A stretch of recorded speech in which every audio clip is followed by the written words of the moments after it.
Hey, what's up, guys? Phantom Null here again, and I'm recording on Thanksgiving Day. So, happy Thanksgiving to everybody. I've got to try to get this video in real quick before I head off myself to go eat some delicious food.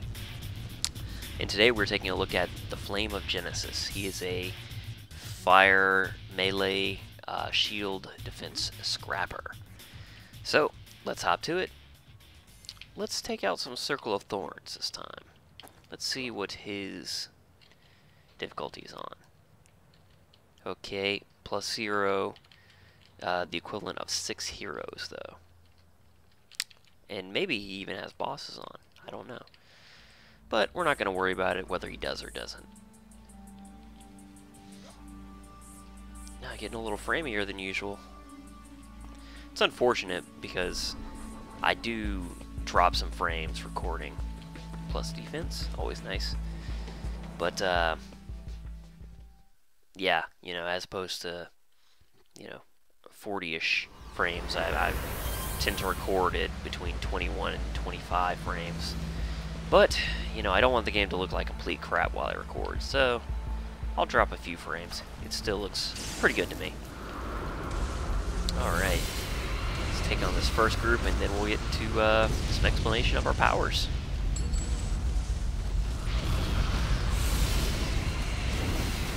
Just taking out these demons.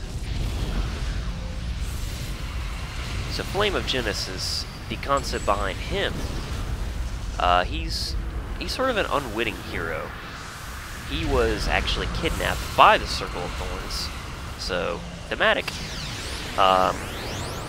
And he was made basically to become a host in this ceremony. And no, I still don't have bosses on this guy. Somebody somewhere, one of my characters has bosses on. But anyway, he was a host to a spirit that they were trying to put into him.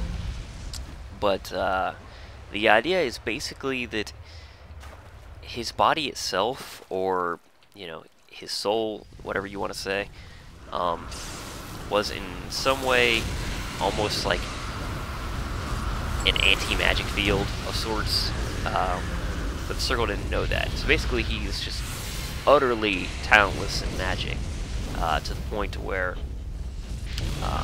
he almost acted, he was like an anti-conduit for magic. And so basically when they tried to perform the ceremony on him, it sort of backfired, ended up killing all of the Circle present. But of course the spirit was still around and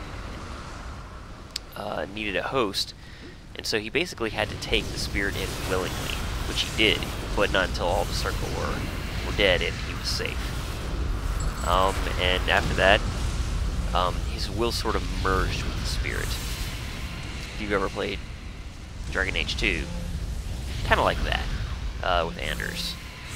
Though ironically, I just thought of that example just now, and he had nothing to do with the character when he was made, because this character was actually made before Dragon Age 2 was out. But yeah. So now let's talk a little bit about the powers that I've been spamming. This one here is Scorch. Just thrust a flaming palm in their face. Bam. This one, he does a double sledge of fire. Bam. And this one, he makes a flame sword, which he pounds over their head. Oh, and I missed. That was pretty epic, right? Now a flaming circle with that sword, which is pretty rad. And now, this is shield charge.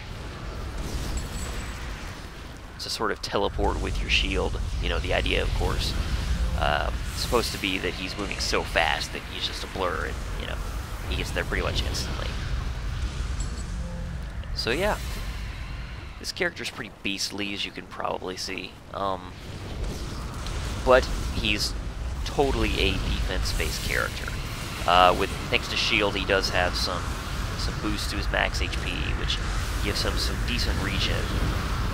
But it's not like, say, Willpower, where he's got this amazing regen going on in the background. So, if he does get into a tight spot, he's going to have more difficulty getting out of it than a Willpower in general. I do have on him 8 Self, so if I can manage to not get hit for a couple of seconds, he can activate that and Heal back about 500 health. I think he's got almost 2,000 health. Yeah, almost 2,000, 1,978.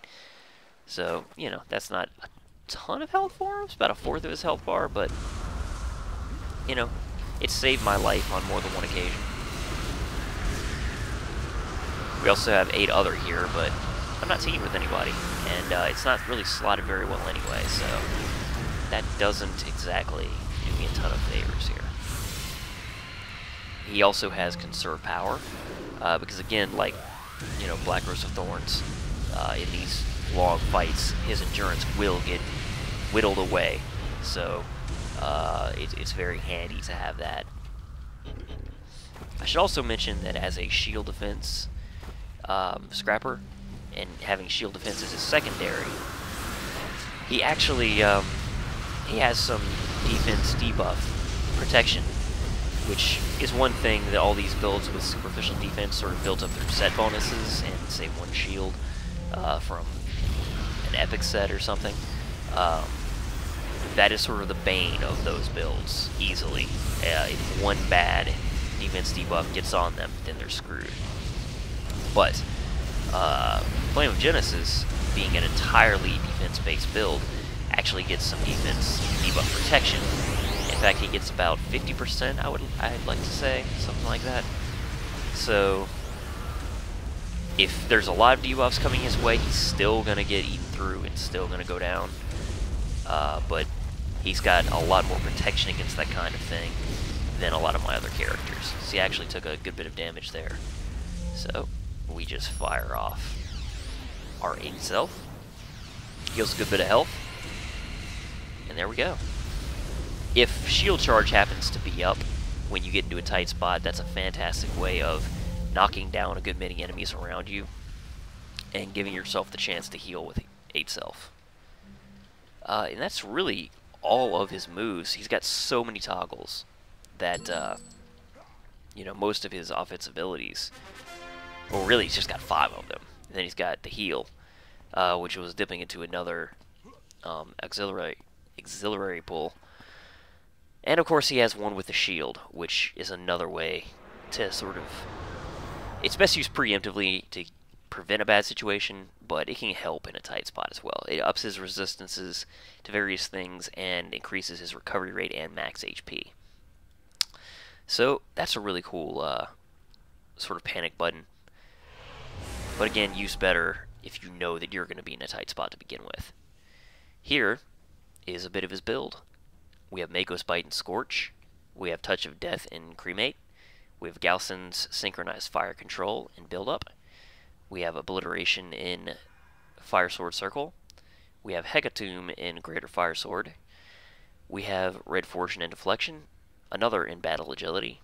We have a single recharge in Active Defense, which I think I don't have the second one because I plan to tweak the build in some way. I don't honestly remember that well, but it is what it is. Total Grit, we have 3 Aegis Invention enhancements, and we have 3 Numina Convalescences. It's in True Grit, which that allows us to have a bit of resistance to a few damage types, and to increase our max HP. And that can actually be slotted in this power, which is rare and pretty cool. Against all outs, we have a single endurance reduction. Phalanx Fighting, we have a 7.5 Luck of the Gambler. We have Obliteration, the entire set in Shield Charge. We have another 7.5 Luck of the Gambler in Grant Cover. One with the Shield, we have the Steadfast Protection +3 Defense enhancement. Brawl, we have just a single accuracy. We have a Stealth in Sprint, Recharge and Rest. In Swift, we have a Run. Hurdle, we have a Jump. In Health, we have a Miracle plus Recovery and a Numina Convalescence plus Regen plus Recovery. In Stamina, we have Performance Shifter. Combat Jumping, we have a Blessing of the Zephyr set, as well as a 7.5 increase Global Recharge, Luck of the Gambler. Another Blessing of the Zephyr in Super Jump. Boxing has a accuracy. Excuse me here. I'm recording this shortly after waking up, and apparently I did not give my throat the chance to get with it. We have a Ribosome Exposure in Tough, along with Gladiator's Armor. Resistance to all types of damage, plus 3%. An Enzyme Exposure, well, 2 Enzyme Exposures in Weave, along with a 7.5 Luck of the Gambler. In Aid Self, we have a Harmonized Healing set.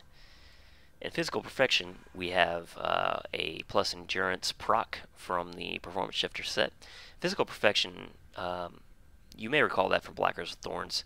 It increases our regen and recovery rate. In Maneuvers, we have a single defense increased global recharge speed. I think that actually I didn't quite get the last few enhancements that I was thinking for his build. Like, now that I see these gaps, and I remember these things that I'm missing here being pretty rare. Save for Maneuvers, which I should have gotten because I think that was just supposed to be a defense and a defense endurance. Oops. And a defense endurance in there, which were pretty expensive, but, you know, they weren't exactly back-breaking. They wouldn't exactly break the bank, so, you know. I'm curious, though. Let's see how much those are running for now, because I haven't been on the market probably in about a month, and I'd like to just see the state of the market. Or not search. Age. You can see that I'm a dirty marketeer. I was selling some performance shifters on him at one point. What are they going for now? 25 million as opposed to the 45 I was selling? That seems about right. How about a Luck of the Gambler? Let's check it out at level 50. And let's check out defense. Wow, for the actual crafted enhancement, only 30 million. For the uncrafted, 17 to 20 million. Interesting. Oh, some guys running over here. We have E-Slice.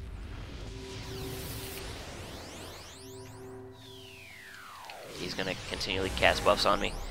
Anyway, since I'm recording, I think I'm going to call it there. With E-Slice just pimping me out with buffs, which, you know, I'm not exactly in any danger, so, hey, it is what it is. But, yeah, thanks for watching, guys. I will see you again on another video later this week.